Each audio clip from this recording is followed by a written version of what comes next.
Work of Thompson Woodworks. He used cable and pulleys for the actual Zipline, but to retrieve the beer caddy, he used this fishing reel.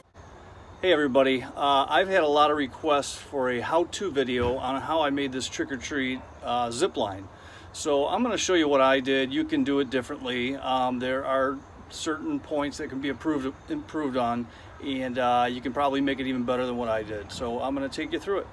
You're going to have 2 points that you've got to anchor: a hook or a screw eye. Well, you probably want to go with a hook, and you want to go with a heavy-duty hook. That's probably a 1/4 inch. You're going to need cable, of course. This is 1/8 inch cable. You're going to need cable clamps, and I put this spring on here so that when the caddy reaches the end, it doesn't hit quite as hard. It'll bounce a little bit off of it. So I've got that going all the way up to the soffit of my porch. So that's probably about 30 feet of cable. I bought a spool of 50 feet. And so what I did is I pulled down this ceiling speaker up into the soffit to find out where the ceiling joist was, so that I could drill a pilot hole to anchor the second hook. Again, a pretty heavy duty hook. So next you're going to need a turnbuckle, and if you don't know what a turnbuckle is, you've got standard threads on one hook and you've got reverse threads on another hook, so that when you turn the turnbuckle, it tightens or loosens these hooks. So once you've got this cable in place, you can turn it and tighten the cable. Well, this was a little add-on afterwards, just something to guide the fishing line on a pulley. However, the fishing line wants to go on either side of this pulley because the fishing line is so narrow. So what I did is I put my first loop on the hook down there, and then I pulled the cable up here without the beer caddy on to get as much tension as I could, and then determine the distance that this hoop needed to be from the hook with the turnbuckle fully expanded. After that, I built this beer caddy. There's a bunch of ways you can do that. It doesn't have to be as fancy, or it could be fancier, however you want to do it. And attach this ghost to the front. Well, I got these pulleys from, you can get them at most hardware stores.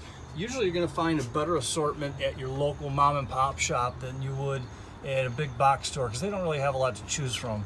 And as you can see, typically these are hung upside down. This is a hanger that you'd hang the pulley from up above, but I've reversed them and put screws in so that they ride on this cable. See where I put the lights? These little fairy LED lights you get from Amazon. They're inexpensive. I added some since making the original video, and then you can do whatever you want here. A little hook to put the fishing line in once you've made the caddy. So what you've got to do is once you've made this caddy, and if you do it the same fashion that I did, is you'll have to take, once you've determined the length of this line, you're going to have to take this this cable clamp off, and then you're gonna have to feed that, and you can mark it with some it'll be creased at the point where you bent it at, but it doesn't hurt to take a magic marker and mark your points on this cable here. So take apart that hoop, then you would feed the cable through these pulleys, and then you would put the hoop back in and the cable clamp back on, and then you would attach it to the turnbuckle. And you're going to have a decent amount of tension there, but then you're going to want to tighten that turnbuckle to where it's pretty tight.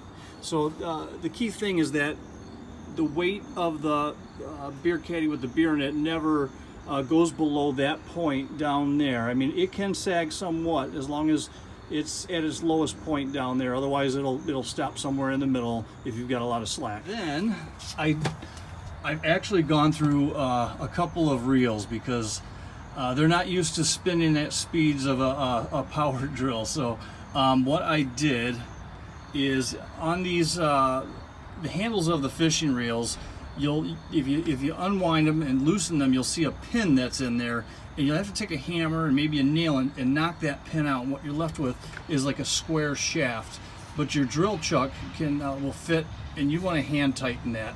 And then you're just going to have to determine the height to mount that fishing reel to where it sits nice with the drill. So once you're ready to launch this thing, I'm doing this with one hand, so it's going to want to start getting away from me as soon as I open the bail of the fishing reel.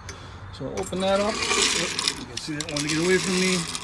I give it a shove. And it's gonna hit the spring maybe. That was a perfect shot. Then, just like fishing, you close the bail.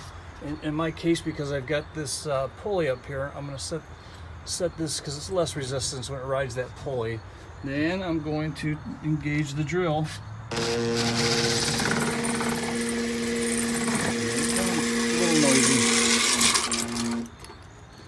And that's that. So that's my first instructional video. I tried to be quick and to the point, not drag it on. So you know what? If you make your own, and if you make changes or whatever you make, I'd really appreciate it if you would post it to my Facebook page. If you just look up Matt Thompson Woodworks on Facebook and post it on there, I'd really like to see your videos.